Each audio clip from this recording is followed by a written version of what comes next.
Greetings. I am Kavya Savani, a second year MBBS student at AIIMS Jodhpur.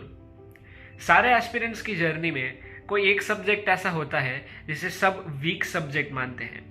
वो physics हो सकता है, वो केमिस्ट्री हो सकता है, वो बायोलॉजी हो सकता है, पर ये कोई ऐसा सब्जेक्ट होता है जो आपकी जर्नी में शुरू से लेके एंड तक आपके most of the marks consume करता है। The significant chunk of marks which you lose during your test वो इस सब्जेक्ट से होते हैं। और ये सब्जेक्ट का इतना डर बैठ जाता है एक एस्पिरेंट के मन में कि वो आगे और कोई सब्जेक्ट के बारे में नहीं सोच पाता, ना ही इस सब्जेक्ट को मास्टर कर पाता है, ना ही दूसरे सब्जेक्ट्स पर अपनी स्ट्रेंथ बना पाता है।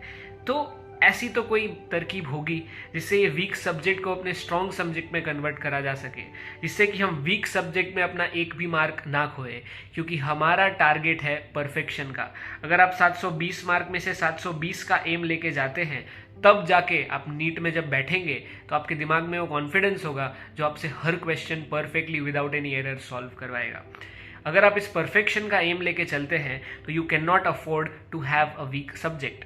इसलिए मैं आपको इस वीडियो में कुछ टिप्स एंड ट्रिक्स बताने वाला हूं जिससे आप अपने वीक सब्जेक्ट को इस आने वाले 6 या 7 महीनों में नीट 2025 के लिए परफेक्ट कर सकते हैं, अपने वीक सब्जेक्ट को स्ट्रॉन्ग सब्जेक्ट बना सकते हैं। So let's start with physics, जो मोस्ट ऑफ द एस्पिरेंट्स का वीक सब्जेक्ट होता है। फिजिक्स क्योंकि मैथमेटिकल साइड पे है, एंड सिंस हमने बायोलॉजी ऑप्ट करी थी तो we were obviously not inclined towards the mathematical side. Physics most of aspirants को टफ लगता है, not only just because of its numericals but also क्योंकि बिकॉज फिजिक्स के कंसेप्ट्स थोड़े से टफ होते हैं। तो हम एक 50% रूल फॉलो करेंगे। जिस भी सब्जेक्ट में आप वीक हो, फिजिक्स, केमिस्ट्री या बायोलॉजी, आप अपने दिन का जितना भी सेल्फ स्टडी टाइम है, 6 घंटे, 8 घंटे, 10 घंटे, उसका 50% टाइम आप अपने वीक सब्जेक्ट को अलॉट करोगे। अगर आप अपने वीक सब्जेक्ट को प्रायोरिटाइज नहीं करोगे, अगर आप अपने वीक सब्जेक्ट को ज़्यादा टाइम नहीं दोगे, तो वीक सब्जेक्ट भी आपको भाव नहीं देगा। इसलिए you need to prioritise your weak subject. उसे 50% of your self study time दो। भले हमें पता है कि physics does not hold 50% of NEET weightage, but still हम उसे अपना आधा टाइम जरूर देंगे। मान लेता हूं कि आप 8 घंटे की सेल्फ स्टडी रोज करेंगे, 50% of the time will be 4 घंटे। अगर आप दिन के 4 घंटे फिजिक्स को देते हैं for the next 7 months, I can assure you कि ऐसा कोई क्वेश्चन नहीं होगा नीट में जो आपने पहले ना देख रखा हो या फिर जो आपसे सॉल्व ना हो सकता हो। अब इस 50% टाइम को मैंने 70-30 रूल के हिसाब से ब्रेक करा है, जैसा कि मैंने लास्ट वीडियो में आपसे बात करी थी। किसी भी चीज़ को 70 या 30 के रेशियो में ब्रेक करने से उस चीज़ के दोनों एस्पेक्ट्स को हम परफेक्टली ग्रास्प कर सकते हैं। फिजिक्स के दोनों एस्पेक्ट्स कौन से हैं? Theory and practice.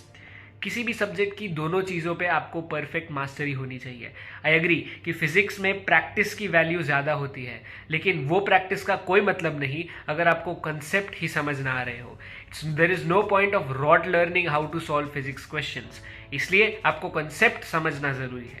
तो इनिशियली 3 महीने तक, मतलब टिल दिसंबर एंड ऑफ 2024, आप 70:30 रूल फॉलो करेंगे, जिसमें आप 70% ऑफ टाइम अपना देंगे थियरी को। आप अपने सारे कंसेप्ट्स को स्ट्रॉन्ग करेंगे।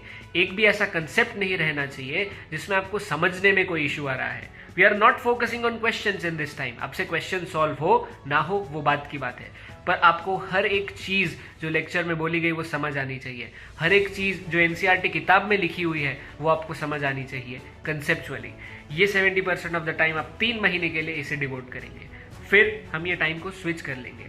जो 30% टाइम हम प्रैक्टिस को दे रहे थे, वो 30% टाइम अब हम थियरी को देंगे, and 70% of our time will switch to practice. इस टाइम पे आपको चेक करना है कि क्या आपने ये जो थियरी पढ़ी, क्या आप उसे कन्वर्ट कर पा रहे हो अपनी प्रैक्टिकल नॉलेज में, क्या आप उस सारी नॉलेज को यूज़ कर पा रहे हो to solve MCQs.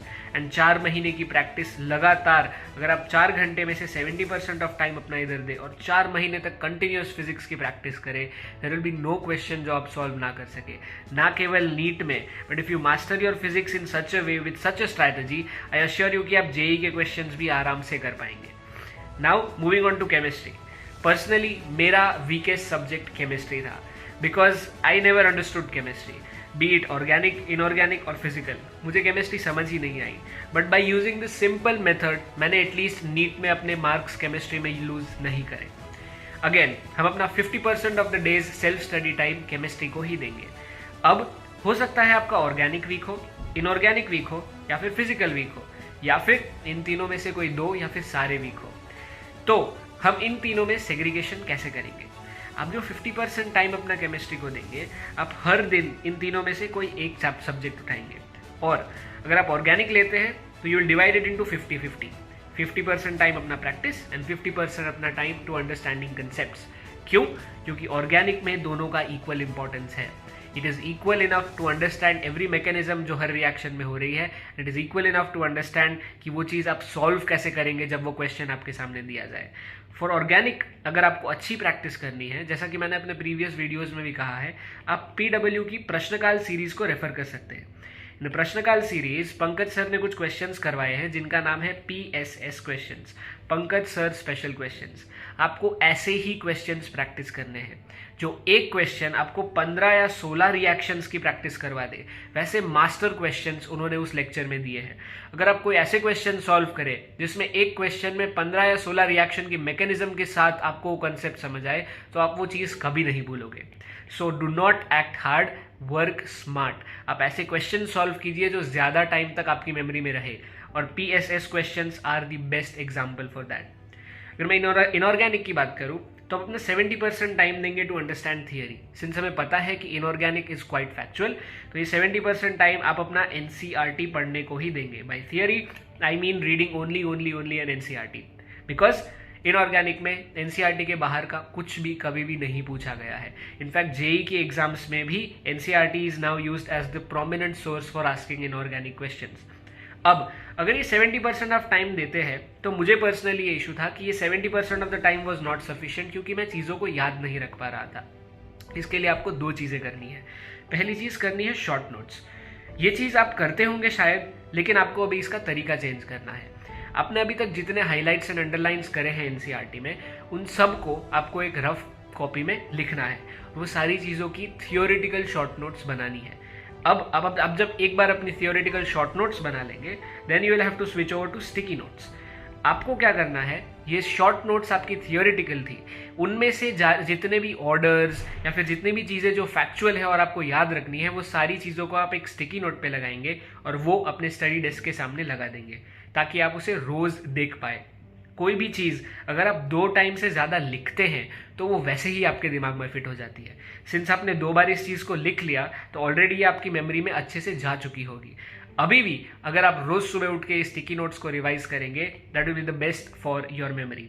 Then talking about physical chemistry, हम इस रेशियो को रिवर्स कर देंगे। 70% ऑफ द टाइम अपना देंगे प्रैक्टिस को, बिकॉज हमें पता है कि फिजिकल में practice is more important than learning theory. I advise कि आप फिजिकल की NCERT एक बार जरूर देखें, कंप्लीटली इसे इग्नोर ना करें, but 1 reading will be sufficient. Again inorganic में एक चीज मैं आपको बताऊं कि when you will practice inorganic questions, आप 2 तरीके से इनऑर्गेनिक के क्वेश्चंस प्रैक्टिस कर सकते हैं। पहला, बाय स्टैंडर्ड जो भी क्वेश्चंस अवेलेबल है, आप अपनी DPP सॉल्व करें, आप PYQ सॉल्व करें, आप एम्स के क्वेश्चंस देखें, वो सारे क्वेश्चंस आपको सॉल्व करने हैं। अपार्ट फ्रॉम दैट एक दूसरी मेथड होती है जिसमें आप जितनी भी आपकी स्टिकी नोट्स थी, वो सारी स्टिकी नोट्स को क्वेश्चन की तरह फॉर्म करिए। अगर आप कोई ऑर्डर लिख रहे हैं तो अपने आप से क्वेश्चन बनाइए कि इस ऑर्डर में इसके बाद क्या आता था। आप अपने आप से वो क्वेश्चन बनाइए और खुद को चैलेंज करिए। इससे आपकी जितनी भी थियरी लिखी हुई थी वो भी आपकी रिवाइज हो जाएगी। एंड जब आप खुद क्वेश्चन बना के उसे सॉल्व करेंगे, it will stick to your memory for a longer time. Now talking about biology, again हम 50% ऑफ द टाइम अगर हम बायोलॉजी को दें तो 70-30 रेशियो में अगेन मैंने बायोलॉजी को डिवाइड करा है। जस्ट कीप इट सिंपल, अपनी चीज़ों को ज़्यादा कॉम्प्लेक्स मत कीजिए। अगर आपको कोई सब्जेक्ट नहीं पता, then just divided into 70 and 30। Simple, आप सिंपल चीज़ों से काम करेंगे अगर, तो बाकी सारी चीज़ें आपके लिए सिंपल होती चली जाएंगी। 70% ऑफ द टाइम अपना थियरी को देंगे। By theory I strictly mean NCERT। इसके बाहर अभी आपको जाने की ज़रूरत नहीं है। आप कुछ एडिशनल क्वेश्चंस देख सकते हैं, आप एम्स के PYQ देख सकते हैं, specifically for practising assertion reason questions. Since 2 साल से 3 साल से NTA ANR या फिर स्टेटमेंट बेस्ड क्वेश्चंस पर ज़्यादा फोकस कर रहा है, and for that best practice will be solving PYQ of AIIMS. जो 2019 के पहले पेपर्स आते थे वो आप सॉल्व कर सकते हैं।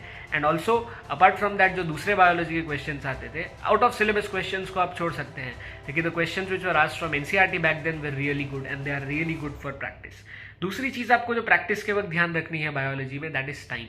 बायोलॉजी नीट में एक एस्पिरेंट का टाइम सेवर होता है, क्योंकि बायोलॉजी में आप अपनी जो भी 1 मिनट बचाएंगे वो 1 मिनट आप अपनी देंगे फिजिक्स को, और फिजिक्स में 1 मिनट आपको सीधे 4 मार्क्स दिला सकती है। इसलिए आपको हर 1 मिनट बचानी है बायोलॉजी में। अगर आप एक क्वेश्चन को देखते ही सॉल्व कर लेते हैं, आप उस क्वेश्चन को 3 सेकंड में सॉल्व कर लेते हैं, और हर एक क्वेश्चन को नीट 60 सेकंड्स देता है, तो ये बचे हुए 57 सेकंड्स आप उस क्वेश्चन को देंगे जो आपको नहीं आया। And these 57 seconds can be a rank changer for you. तो इसमें जितना भी हो आपको टाइम बचाना है। टाइम कैसे बचाएं? Increase your frequency of practice.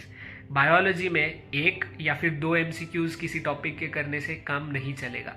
आपको एक ही टॉपिक के मल्टीपल टाइप्स ऑफ MCQs करने आने चाहिए। आप एक ही टॉपिक के 100, 200, 300 MCQs जब लगाएंगे, तब आपको उस टॉपिक पे इतना कॉन्फिडेंस बिल्डअप होगा कि उस टॉपिक से मिलता जुलता कोई भी क्वेश्चन आपने कभी लाइफ में ना देखा हो, ऐसा हो ही नहीं सकता। इसलिए जब आप नीट देने बैठेंगे तो 80% ऑफ द पेपर बायोलॉजी का आपने देखा हुआ होगा, और वो सुपर अल्ट्रासोनिक स्पीड में आप सॉल्व करके आएंगे। वो सारा बचा हुआ टाइम आप फिजिक्स को दे सकते हैं, केमिस्ट्री को दे सकते हैं। इसलिए बायोलॉजी आपको as a time saver subject use करना है। इसलिए बायोलॉजी की प्रैक्टिस को कभी भी नेग्लेक्ट मत कीजिएगा। इरिस्पेक्टिव ऑफ कौन सा सब्जेक्ट आपका वीक है, वीक सब्जेक्ट को आप स्ट्रॉन्ग में कन्वर्ट कर सकते हैं।